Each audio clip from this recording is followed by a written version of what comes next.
Elon Musk humiliates Newsom for bankrupting California. That is the story tonight, and it starts with one simple scoreboard. 2 years ago, California bragged about a $100 billion surplus. Today, the state is staring at a massive deficit.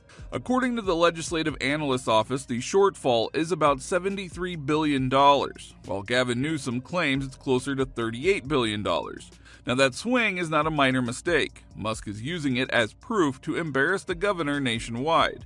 This deficit whiplash is the cleanest way to understand what went wrong.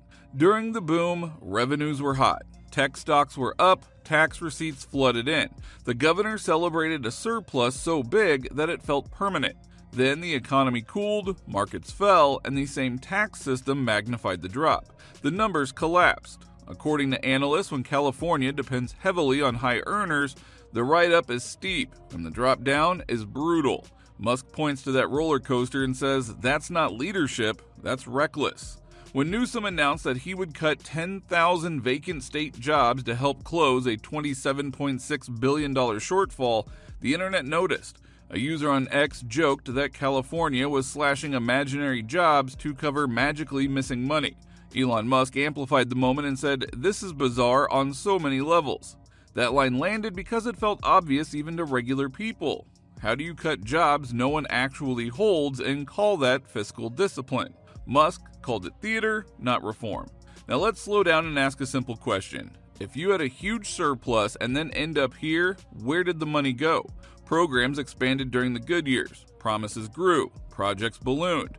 When the tide went out, California had more obligations and fewer dollars. So the state grabbed the easiest headline cut, vacant positions, while planning $32.8 billion in broader reductions over 2 years.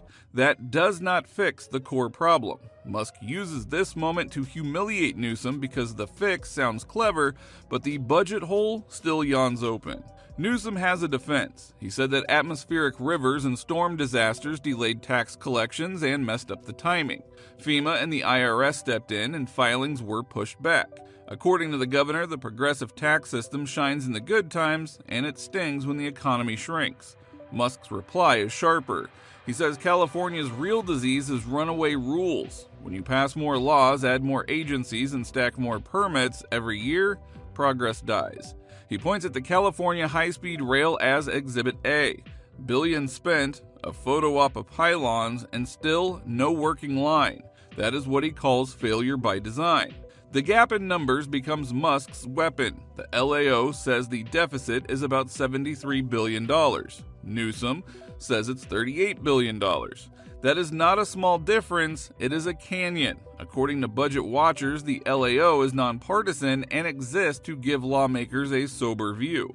Musk uses the bigger number like a scoreboard. He doesn't need to call names, he just points at the deficit whiplash and asks why Californians should trust the people who drove the state from $100 billion victory dance to this. Now, this feud is not new. In 2020, during the COVID shutdowns, Alameda County ordered the Tesla Fremont factory to stay closed. Musk lashed out, called the rules fascist, and reopened against local orders. He filed a lawsuit and warned that he would take jobs to another state. That standoff set the tone. The fight wasn't only about a plant, it was about a model of government. One side said, central rules keep you safe. Musk said, excess rules choke the economy and kill common sense. What happened next matters. Musk moved Tesla's headquarters to Texas. He said that California's taxes and regulations were punishing builders. According to him, the state made it harder, not easier, to create jobs and products. He also said he would move more operations for X and SpaceX away from California. That was a clear signal, not a press stunt. It tells founders what he thinks about the state's direction under Newsom. And when the budget collapsed, he didn't hold back. He connected the dots and told the world, this is what bad policy does. There's also a running fight with the California Coastal Commission. At one point, the commission pushed back on expanding launch activity from Vandenberg. The process turned into yet another slow walk. Musk sued the commission after it blocked increases he considered essential for SpaceX's mission. Even Gavin Newsom has at times sided with SpaceX against the commission. He knows the agency can freeze projects, and after the LA wildfires, both Musk and Newsom questioned whether the commission could slow rebuilding. So if even the governor sometimes argues regulators are too rigid, Musk asks, why is the entire system built to stall? The wildfire crisis amplified their feud. Newsom accused Musk of spreading lies about water shortages and about decriminalizing looting. Musk reshared heated posts and mocked the governor's narrative.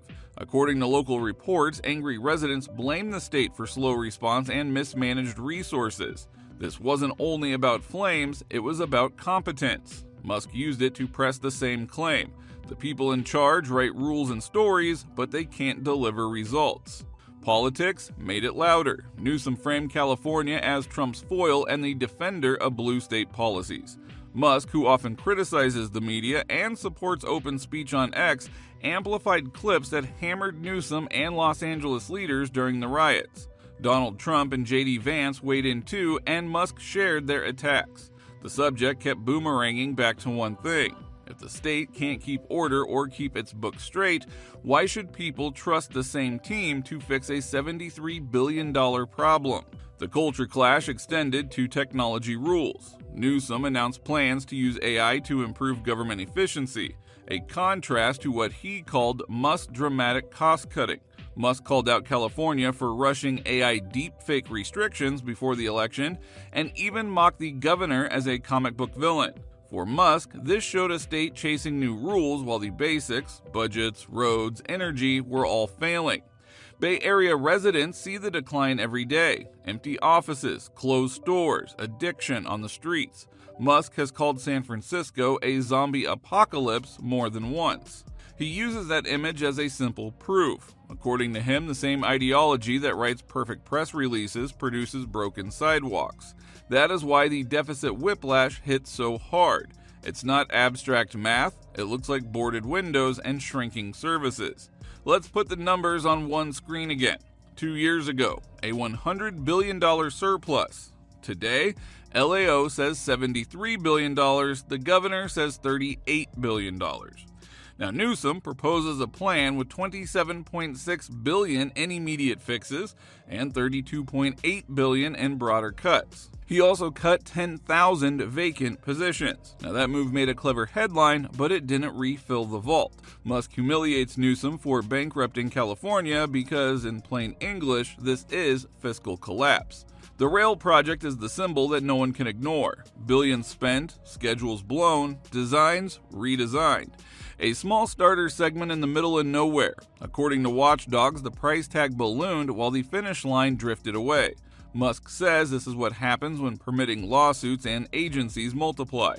If everything requires approval, nothing gets built. That explains why investors and builders look to Texas and Florida and say, we'll go there instead.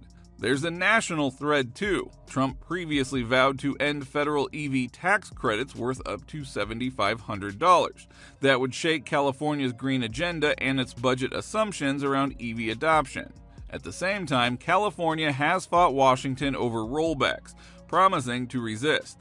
Musk stands in the middle of that crossfire. He built Tesla in California, then he watched the state tax and regulate while Washington tugged the other way. The result? Companies, including his, started to look for exits. Here is the simplest way to see why Musk's message stings. He doesn't need campaign speeches, just math. He repeats one clean fact. You had an ocean of money, and now you have a canyon of debt. Then he layers stories, the job cuts, the stalled rockets, the wildfire confusion, the broken rail, until even casual viewers say, yeah, this looks like bankruptcy. That is the humiliation. It's not a meme, it's the feeling that California's leaders lost the plot.